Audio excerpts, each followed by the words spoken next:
నమస్కారం welcome to మన news నేను మీ యాంకర్ సుకన్య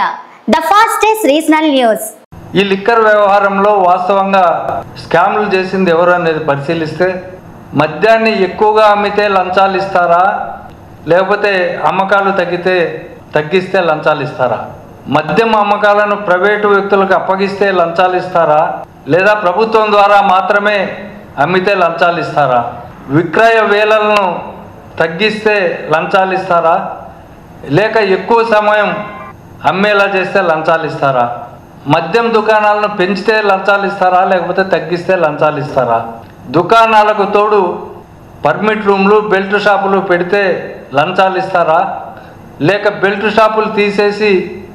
పర్మిట్ రూమ్స్ రద్దు చేస్తే లంచాలు ఇస్తారా 2014-19 మధ్యలో చంద్రబాబు నిర్ణయించిన బేసిక్ రేట్లను పెంచి డిస్టిలరీల నుంచి కొనుగోలు చేస్తే లంచాలు వస్తాయా లేక పాత రేట్లను కొనసాగిస్తే లంచాలు వస్తాయా మద్యంపై తక్కువ ట్యాక్స్ ద్వారా ఎక్కువ అమ్మకాలు చేసే విధంగా డిస్టిలరీలకు మేలు చేస్తే లంచాలు వస్తాయా లేక ట్యాక్స్ పెంచి తద్వారా అమ్మకాలు తగ్గిస్తే లంచాలు వస్తాయా ఎంపిక చేసుకున్న 4-5 డిస్టిలరీలకు మాత్రమే అధికంగా ఆర్డర్లు ఇస్తే లంచాలు ఇస్తారా లేక అన్ని డిస్టిలరీలకు సమాన స్థాయిలో ఆర్డర్లు ఇస్తే లంచాలు ఇస్తారా ఇది ప్రజలు ఆలోచించాలా ఇప్పుడున్న డిస్టిలరీల్లో అధిక భాగం అనుమతులు ఇచ్చిన చంద్రబాబు ప్రభుత్వంలో ఉన్నవారికి లంచాలు వస్తాయా లేక ఏ ఒక్క డిస్టిలరీకి అనుమతి ఇవ్వని వైఎస్ఆర్సీ ప్రభుత్వంలో ఉన్నవారికి లంచాలు వస్తాయా ఇది స్పష్టంగా గమనించాలి ఎందుకంటే 2019-2024 మధ్య ఒక్క డిస్టిలరీ కూడా వైఎస్ఆర్ కాంగ్రెస్ పార్టీ ప్రభుత్వం అనుమతి ఇవ్వలేదు మద్యం విధానంలో అక్రమ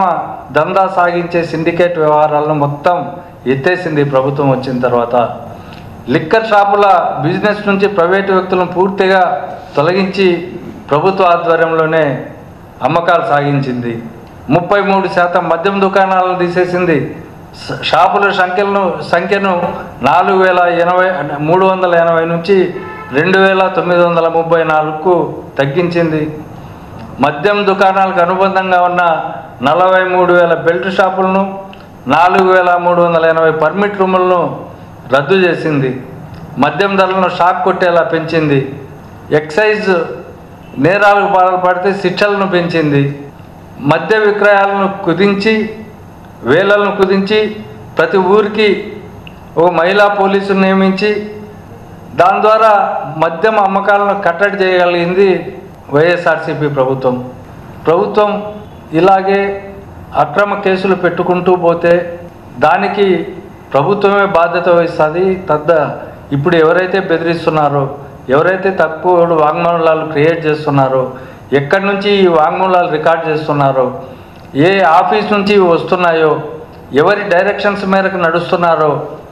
ఏ ఫోన్ల ద్వారా ఎవరికి సందేశాలు పంపిస్తున్నారో ఏ పత్రికల ద్వారా ఏమి రాస్తే దాన్ని మళ్ళీ ఇందులో పొందుపరుస్తున్నారో వీటన్నిటికి కూడా ఆధారాలు ఉంటాయి భవిష్యత్తులో ఈ అధికారులు ఈ తప్పుడు కేసులు పెట్టిన అధికారులు మూల్యం చెల్లించుకోవాల్సి వస్తుంది కాబట్టి మీరు నిష్పక్షపాతంగా పనిచేయమని చెప్పి ఏది ఉంటే అది వాస్తవాన్ని ప్రతిబింబించేలాగా కేసు దర్యాప్తును మీరు చేసుకోండి మాకు అభ్యంతరం లేదు అట్లా కాకుండా వేరే పద్ధతుల్లో చట్ట వ్యతిరేకంగా నిర్వహిస్తే దాని పరిణామాలు కూడా మీరు ఎదుర్కోవాల్సి వస్తుందని చెప్పి మేము తీవ్రంగా హెచ్చరిస్తున్నాం